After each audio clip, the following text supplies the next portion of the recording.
What's up guys, welcome back to my channel, and for today's video we'll be looking at Skylords Reborn community map, a town in need. And this map is very special because you can choose to either go offensive to destroy the Twilight camps or to go defensive and to defend your base from the Twilight attacks. Yeah, so as usual I will rate the community map, and even though there is two different sides where you can choose to attack or defend, I would rate the map as a whole. And for playability, I'll rate this map a really good 9 out of 10. For one is because the objectives are unique depending on if you defend or attack, which is very interesting and something that I really enjoy. And also for the defending mechanics is quite interesting, where the point system is calculated automatically based on what buildings have been built or even like collecting power crystals. So I thought the defending mechanics are built pretty well, and for the attacking side, I think you would lose if you fail to destroy the bases before the Twilight attacks, or either way, even if you fail to destroy the Twilight bases, the final attack is really very strong. And if you are doing it on the offensive side, I don't think you have any power or even any defensive buildings to help you with defending for the Twilight, for the final Twilight invasion. Because for the defensive side, you're able to have your engineers to rebuild all the pretty good frost towers that are in the base, but for offensive you don't have the resources to do that. So I'll rate the playability as a 9 out of 10. Next up will be the map and story design. I really like how the map looks and how the map will change depending if you choose defense or the attack objectives. And also the storyline kind of makes sense to defend this town from the Twilight attacks or to attack the Twilight camp so that the town would be safe from the Twilight infestation. So the map and story design, I will give a very high 9 out of 10. And lastly, for challenge, because I've not played the map on expert, but it's a very enjoyable map, so there is still a slight challenge element for defending, because it can be quite difficult to gain power to start up your initial defenses, because the Twilight units can get pretty strong early in the game, and I can just imagine for expert it will be way harder. So I'll rate challenge 2.5 out of 5, which brings us to a total of I think 20.5 out of 25 for this community map, which is a very high score. We'll be going through the offensive side first, and this is the deck for my offensive run. Alright, first up we'll be summoning some nomads to finish off some of the Twilight crawlers, and I got my mines. A 5-star is a very good start for this map because the mines can just clear out a lot of these like small little Twilight units and enable you to reach out and build the power wells as quickly as possible, because you don't have to build a lot of units, which saves you quite a bit of power. So the first things first is just to build mines, power wells to kill off all the Twilight enemy units.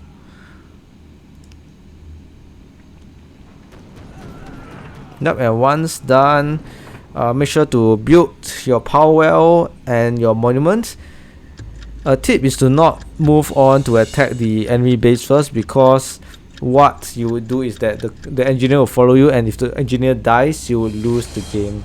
And as you can see just now, there's an option to switch to defense, but for offensive you just let the timer run and not activate the enemy screaming stone. So once you have quite a bit of power, have your mine work its thing and have your nomads and fire dancers attack the Twilight units. The fire dancers will focus mainly on the buildings because of its siege attack, while the nomads would just usually tank the damage and also to take down the Twilight creep. However, as you notice, there's 2, so I would require 2 nomads to take down the Twilight creep.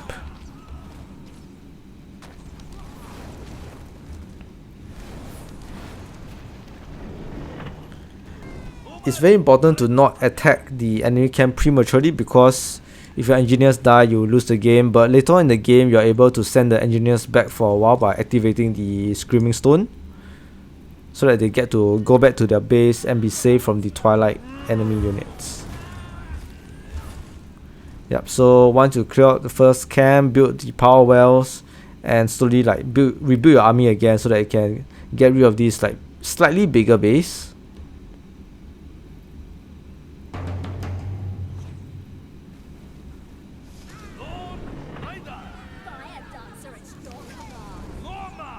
So once done, as usual, mines to clear out the ground units, and have your fire dancers focus on the infestation bases because they do spawn quite a bit of twilight units once in a while. And my Skyfire Drake to take down the flying unit, and at least 3 of my green affinity nomads to tank the damage. Also make sure that you have enough power to summon some towers, because immediately after you destroy the enemy base, quite a few twilight units will come attacking this middle central area here. Yep, so once the engineers blow up the cave, the twilight units will come and attack your base. So yeah, make sure you got just some towers up to attack anti-air and even the ground units, but sadly my Drake died, so I've just summoned my Skyfire Drake again to take down these flying units. So once done, build your power wells and your monument. And for the 2 bases at the top and the bottom, there are different strategies where you should use to attack the top or the bottom base.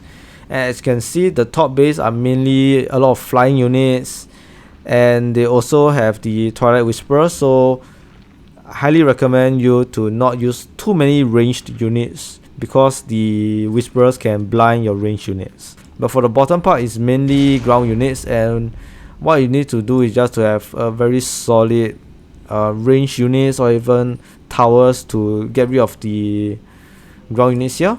However, you wouldn't want to destroy these units quickly, because again they spawn quite fast. Let me just speed up this run. Yeah, once you're ready, attract your units and take down all of these enemy units. But yep, once again I didn't want to take it down because they will spawn quite quickly again. What you want to do is quickly take down the infestation bases, and I have my fire dancers quickly run away because the poison kills off my fire dancers very quickly, as they are quite papery. Yeah, do take note that your engineers shouldn't die.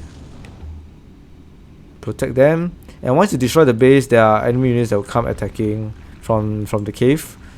So once in a while they will spawn and attack you.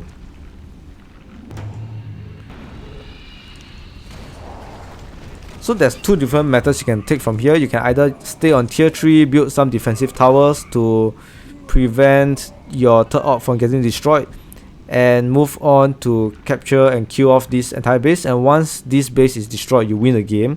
Or you want to build defenses here at your 4th orc, and once you have stronger units, destroy the base, the same thing again, and you win the game. So for me, I decided to make my life easier and build my 4th monument. Once I got my 4th monument, I got spells to destroy the enemy, and you have just take down the infestation bases, get rid of the units, and you will win this game time we need on the offensive objective. I have a 2-part series on this, and will release my defensive run. And overall, I felt that the defensive game was the defensive objective was much more fun. So this will be coming out in a week or 2, and I'll see you guys again real soon for my next video.